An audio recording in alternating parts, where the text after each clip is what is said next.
नमस्कार, मैं अंजना और आप देख रहे हैं न्यूज सर्कल। आइए बढ़ते हैं आज की बड़ी खबर की ओर। सजा निलंबन आदेश कानून के खिलाफ कुलदीप सेंगर की जमानत के खिलाफ सुप्रीम कोर्ट पहुंची सीबीआई गिनाई हाई कोर्ट के फैसले की खामियां।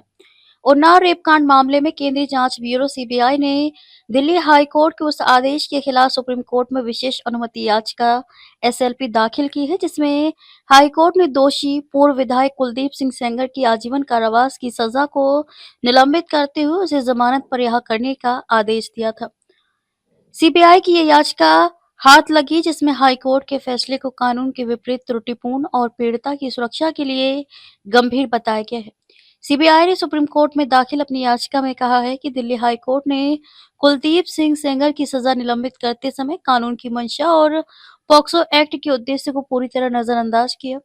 एजेंसी के मुताबिक हाईकोर्ट ये समझने में विफल रहा कि एक मौजूदा विधायक होने के नाते सेंगर सार्वजनिक विश्वास और सत्ता के पद पर था, जिससे उसकी जिम्मेदारी और ज्यादा बढ़ जाती है।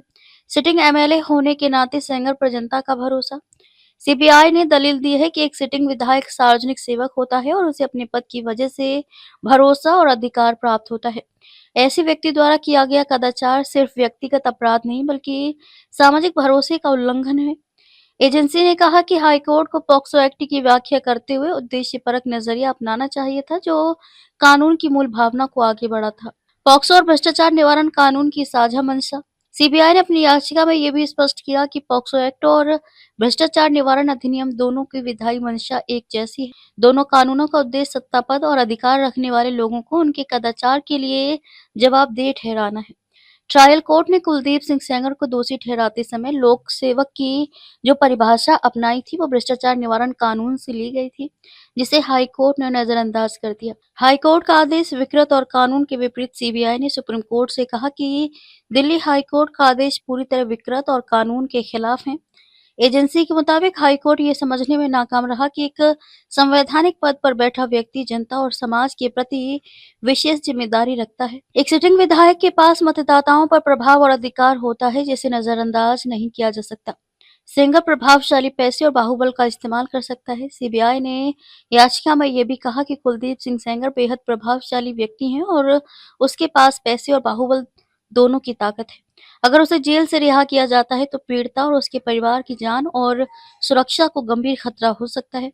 एजेंसी के अनुसार इस मामले में सुरक्षा जोखिम को हाईकोर्ट ने पर्याप्त महत्व नहीं दिया। दोषसिद्धि के बाद जेल नियम, जमानत, अपवाद। सीबीआई ने सुप्रीम कोर्ट को याद दिलाया कि दोषसिद्धि के बाद जेल ही सामान्य नियम होता है और जमानत या सजा निलंबन अपवाद। एजेंसी के मुताबिक हाईकोर्ट ने इस स्थापित कानूनी सिद्धांत को भी दरकिनार किया, जबकि मामला पॉक्सो जैसे गंभीर कानून के तहत दोषसिद्धि से जुड़ा हुआ है। पॉक्सो एक्ट का उद्देश्य सिर्फ सजा नहीं, सुरक्षा भी। सीबीआई ने अपनी याचिका में पॉक्सो एक्ट के उद्देश्य पर जोर दिया और कहा कि ये कानून सिर्फ बच्चों के संवैधानिक अधिकारों की मान्यता तक सीमित नहीं है, बल्कि उन्हें यौन शोषण और उत्पीड़न से वास्तविक सुरक्षा देने के लिए बनाया गया है। कानून की धाराएं साफ तौर पर उन सार्वजनिक पदों पर बैठे लोगों को दंडित करने के लिए हैं जो अपनी सत्ता, स्थिति या प्रभाव का दुरुपयोग कर बच्चों का शोषण करते हैं। अब तक के लिए बस इतना ही। फिर मिलते हैं एक ऐसे ही बड़ी खबर के साथ। तब तक के लिए नमस्कार और देखते रहिए न्यूज सर्कल। अगर आपको वीडियो पसंद आई हो तो लाइक करें व शेयर करें। ऐसे लेटेस्ट अपडेट पाने के लिए बेल आइकन प्रेस करना ना भूलें। अगर आप हमें फेसबुक या फिर इंस्टा के माध्यम से देख रहे हैं तो हमारे पेज को फॉलो जरूर करें। धन्यवाद।